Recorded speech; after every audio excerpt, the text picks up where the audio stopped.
इस साल एक बड़ी खबर आई है। सरकारी कंपनी बीपीसीएल यानी कि भारत पेट्रोलियम का निजीकरण हो सकता है। तो हमारा सवाल इस एपिसोड में यही है कि जो दरबारी अर्थशास्त्री हैं वो इतने खुश क्यों हो रहे, क्यों कह रहे कि ये सबसे बड़ा रिफॉर्म है। इसका जवाब देंगे इकोनॉमी का हिसाब किताब में।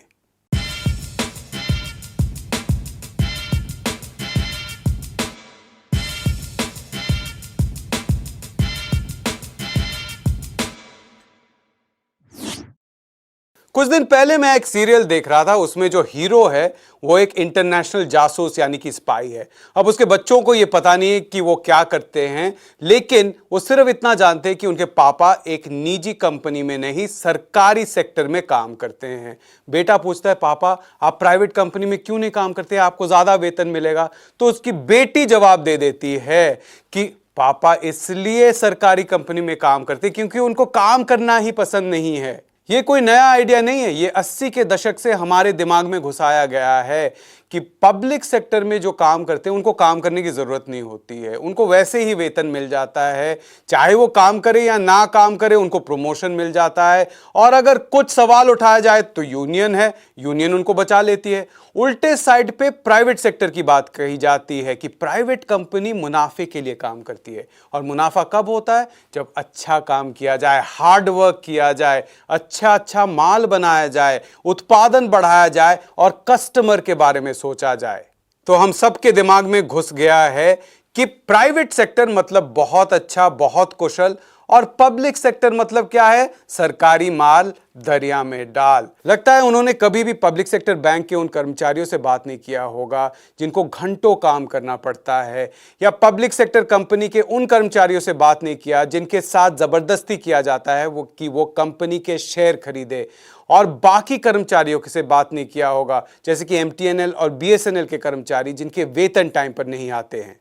और साथ में आप अपने ही प्राइवेट सेक्टर का एक्सपीरियंस भूल जाते हैं। जब आप किसी प्राइवेट अस्पताल में जाते हैं तो सोचिए आपके साथ कैसा बर्ताव किया जाता है, कितने बेमतलब के टेस्ट दिए जाते हैं। अगर आपके पास पैसे नहीं हैं तो आपके मरीज का इलाज नहीं होता है। अब सोच लीजिए प्राइवेट बैंक ने अगर गलती से आपको ज्यादा चार्ज कर दिया तो वो पैसा वापस लाने में कितने महीने आपको लग जाते हैं।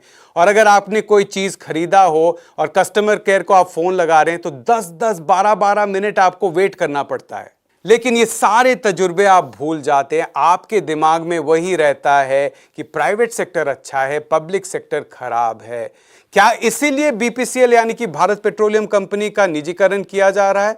इस सवाल का जवाब देने से पहले हम जान लेते हैं कि बीपीसीएल है क्या। ज्यादातर लोग जानते होंगे भारत पेट्रोलियम, हो सकता है आपके घर में भारत गैस का कनेक्शन हो, या आप भारत पेट्रोलियम के किसी पेट्रोल पंप से अपने बाइक या गाड़ी में पेट्रोल भरवाते हैं।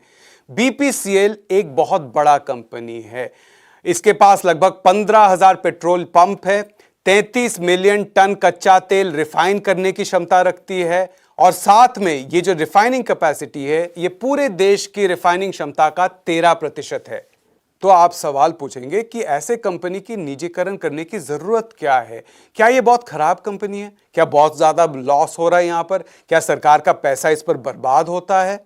जी नहीं, बीपीसीएल ने पिछले 5 सालों में लगभग 35,000 करोड़ का मुनाफा किया है, 19,600 करोड़ का टैक्स सरकार को दिया है, और लगभग 9,000 करोड़ का डिविडेंड सरकार को दिया है।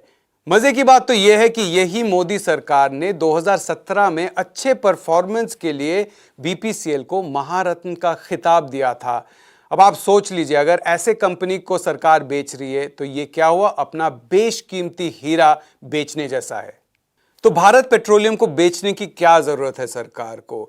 यह जानने से पहले एक नजर डालते हैं कि सरकार को कितना पैसा मिल सकता है ये बेचकर। बीपीसीएल का मार्केट वैल्यू इस वक्त लगभग 1 लाख करोड़ रुपए है, और सरकार के पास इसका लगभग 53% शेयर है, यानी कि कंट्रोलिंग स्टेक है। कंट्रोलिंग स्टेक का मतलब क्या है? मालिकाना हक। जब भी कोई मालिकाना हक बेचता है तो उसको प्रीमियम मिलता है, ज्यादा पैसे मिलते हैं। पिछले साल सरकार ने अपने एक और कंपनी को एचपीसीएल, इसको ओएनजीसी को बेचा था, अपने ही कंपनी को, लेकिन उस वक्त प्रीमियम चार्ज किया था 18%। वही प्रीमियम अगर बीपीसीएल बेचकर भी सरकार चार्ज करे तो लगभग 65,000 करोड़ सरकार के हाथ आ सकता है। इस पैसे की जरूरत सरकार को इसलिए है क्योंकि सरकार की आय घट गई है। आप जानते हैं कि जीएसटी से जितना लक्ष्य था उतना पैसा नहीं आ रहा है। साथ में दिवाली से पहले ही कॉर्पोरेट सेक्टर का टैक्स घटाकर सरकार ने निजी क्षेत्र को 1,45,000 करोड़ का तोहफा दे दिया है। तो कॉर्पोरेट को तोहफा और इसकी भरपाई कौन करेंगे? सरकारी कंपनी में काम करने वाले कर्मचारी। बीपीसीएल के जो कर्मचारी 7-8 साल से लगातार अच्छा परफॉर्म कर रहे हैं उनको निजी क्षेत्र के हवाले किया जाएगा। और इसका क्या मतलब है? इनकी छटाई होगी, क्योंकि बीपीसीएल तो अच्छा खासा प्रॉफिट कर ही रहा था। अब और भी अगर मुनाफा बढ़ाना होगा तो एक ही उपाय है, लोगों की छटाई और बाकी कर्मचारियों को ज्यादा काम करवाना। सरकारी पेट्रोल डीजल कंपनी के निजीकरण से एक और बहुत बड़ा खतरा है, और वो ये है क्योंकि पेट्रोल डीजल हमारे अर्थव्यवस्था के लिए ज़रूरी है, हमारे राष्ट्रीय सुरक्षा के लिए ज़रूरी है। उस पर सरकार का कंट्रोल रखना, पब्लिक का कंट्रोल रखना बहुत ज़रूरी है। ये अगर किसी निजी कंपनी के पास चला जाए तो उससे राष्ट्रीय सुरक्षा को हानि पहुंच सकती है, और इससे भी ज़्यादा हानि पहुंच सकती है अगर ये किसी विदेशी कंपनी के कब्जे में आ जाए। अजीब बात यह है कि जितने भी दरबारी अर्थशास्त्री है वो कहते हैं कि बीपीसीएल को अगर बेचना है तो किसी फॉरेन कंपनी को बेचिए। उनको कोई डर नहीं है कि देश की आर्थिक सुरक्षा पर हमला हो सकता है, बल्कि उनको तो ये डर है कि कहीं सरकार इसको इंडियन ऑयल कंपनी को ना बेच दे। इंडियन ऑयल कंपनी यानी कि आईओसी, जो कि एक और सरकारी ही कंपनी है। तो आप अखबार में देखेंगे कितने सारे आर्टिकल आ चुके होंगे जिसमें कहा जा रहा है कि आईओसी को मत बेचिए, अगर इंडियन ऑयल को बेच दिया तो बहुत बड़ा एक कंपनी हो जाएगा और इससे निजी क्षेत्र को हानि पहुंचेगी। तो पूरा जो ये निजीकरण की बात है ये सिर्फ कॉरपोरेट के फायदे के लिए है, ये आम जनता के फायदे के लिए नहीं है, ना ही सरकार के फायदे के लिए है। भारत पेट्रोलियम को बेचकर सरकार के पास 60-70 हजार करोड़ आएंगे। पिछले 5 साल में सरकार ने बीपीसीएल से सिर्फ टैक्स और डिविडेंड के तौर पर लगभग 30,000 करोड़ लिए हैं। तो भारत पेट्रोलियम जैसे हीरे को खोना किसी कोहिनूर को खोने से कम नहीं है।